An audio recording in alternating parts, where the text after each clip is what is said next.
তুমি যদি ট্রেডিং যত তাড়াতাড়ি সম্ভব শিখতে চাও তাহলে বেশি সময় দিলেই হবে না, সঠিক পদ্ধতিতে শিখতে হবে। অনেকেই বছরের পর বছর ট্রেডিং করে কিন্তু একই ভুল বারবার করার কারণে এগোতে পারে না।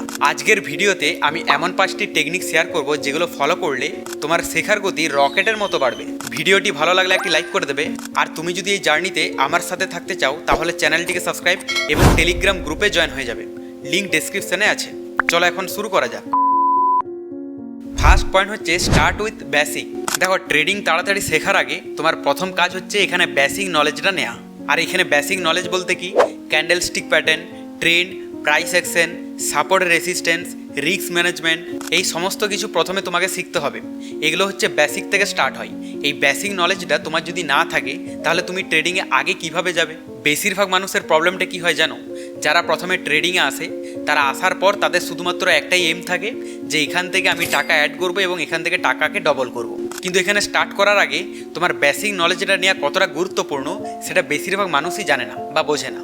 এই কারণে কি হয়, ক্যাপিটাল কয়েকদিনের মধ্যে উইপ আউট হয়ে যায়। তাই ট্রেডিংয়ে আসার পরই তাড়াতাড়ি না শেখার পরিবর্তে তুমি প্রথমে বেসিক নলেজটা নাও, যাতে বুঝতে পারো যে ট্রেডিংটা অ্যাকচুয়ালি কীরকমভাবে কাজ করে। কারণ তোমাকে জানতে হবে যে বেসিক যদি দুর্বল থাকে তাহলে এগোনো কিন্তু কঠিন হয়ে দাঁড়াবে। সেকেন্ড নাম্বার পয়েন্ট হচ্ছে ওয়ান মার্কেট অনলি। দেখো, ট্রেডিংয়ে যদি এসে থাকো তো আসার পর বেশিরভাগ মানুষ যে ভুলটা করে সেটা তুমি করো না।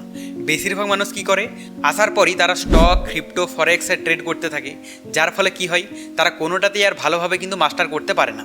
আর তুমি যদি প্রথমেই বিভিন্ন মার্কেটে ট্রেড করো তো সেক্ষেত্রে কোনো মার্কেটেই কিন্তু তুমি চাল বুঝতে পারবে না। ট্রেডিংয়ে আসার পরে তোমার প্রথম ফোকাস হওয়া উচিত যে কোনো একটা মার্কেটকে চুজ করা। হয় তুমি স্টকে চুজ করো, না হয় ক্রিপ্টো, না হয় ফরেক্স। যদিও ফরেক্স ইন্ডিয়াতে এখন ইললিগাল আছে, কিন্তু স্টক এবং ক্রিপ্টো তুমি চুজ করতে পারো। কিন্তু তুমি যদি বিভিন্ন মার্কেটে ট্রেড করো তো সেক্ষেত্রে কোনো মার্কেটই তুমি আগামী দিনে ক্যাচ করতে পারবে না। কারণ যে কোনো একটা মার্কেটের মাস্টার করতে গেলে বিভিন্ন মার্কেটে ঝাঁপ না মেরে যে কোনো একটা মার্কেটকে চুজ করতে হবে। তারপর তুমি আস্তে আস্তে এগোতে থাকবে, যার ফলে তোমার ট্রেডিংয়ের লার্নিংটা দ্রুত গতিতে ছুটবে। থার্ড নাম্বার পয়েন্ট হচ্ছে ওয়ান স্ট্র্যাটেজি। দেখো, যে সমস্ত মানুষরা ট্রেডিংয়ে আসার পর তাড়াতাড়ি শিখতে যায় তারা কেন হোঁচট খায়, এই কারণের জন্য তারা বিভিন্ন ধরনের স্ট্র্যাটেজি ট্রাই করতে থাকে, যেটা হচ্ছে সবথেকে রং একটা ব্যাপার। এবং এটা সবথেকে বেশি প্রবলেম হয় বিগিনার্সদের। আমারও এই প্রবলেমটা হয়েছে। কিন্তু আমাকে যদি কেউ এটা বলতো যে কোনো একটা স্ট্র্যাটেজিতে মাস্টার করো, তাহলে যে ফালতু টাইমটা আমি স্পেন্ড করছি সেই টাইমটা কিন্তু আমার ওয়েস্ট যেত না। তাই আমি আমার এক্সপিরিয়েন্সে তোমাদেরকে বলছি যে বিভিন্ন ধরনের স্ট্র্যাটেজি ট্রাই না করে যে কোনো একটা স্ট্র্যাটেজির মাস্টার করতে থাকো। তাহলে দেখবে সেই স্ট্র্যাটেজিতে তুমি কয়েকদিনের মধ্যে ভালোভাবে আয়ত্ত করতে পারবে, যার ফলে সেই স্ট্র্যাটেজি কখন কীরকম কাজ করে তুমি ইজিলিভাবে কিন্তু ফাইন্ড করতে পারবে। আর এভাবেই তুমি কিন্তু ট্রেডিং তাড়াতাড়ি শিখতে পারবে। কিন্তু তুমি যদি বিভিন্ন স্ট্র্যাটেজি ট্রাই করতে থাকো তাহলে কোনো স্ট্র্যাটেজি তুমি মাস্টার করতে পারবে না, কারণ প্রত্যেকটা স্ট্র্যাটেজি আলাদাভাবে চলে। আর বেশিরভাগ মানুষ এটাতে ফেসে রয়ে যায়, বিশেষ করে বিগিনার্সরা।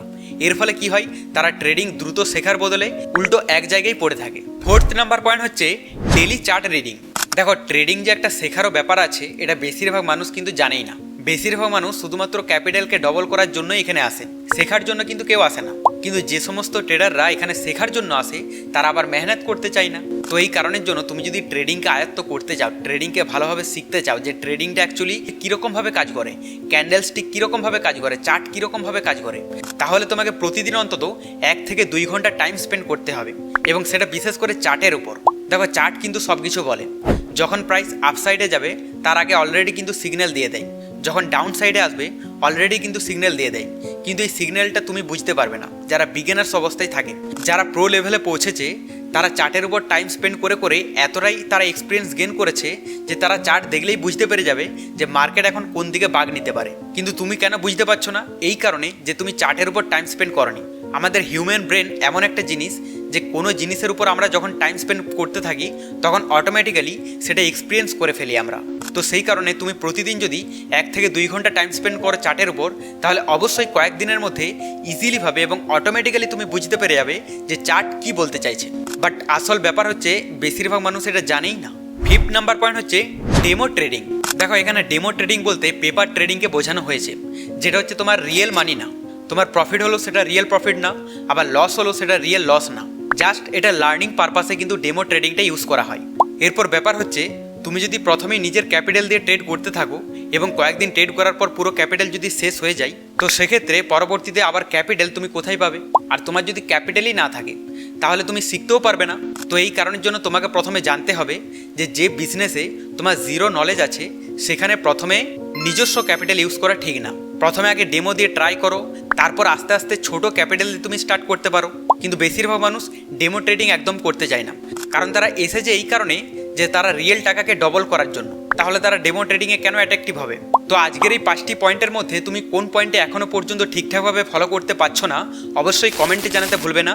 পরবর্তীতে এইরকমই হেল্পফুল আপডেট পাওয়ার জন্য চ্যানেলটিকে সাবস্ক্রাইব এবং টেলিগ্রাম গ্রুপে জয়েন হয়ে যাবে, লিঙ্ক ডেসক্রিপশনে আছে।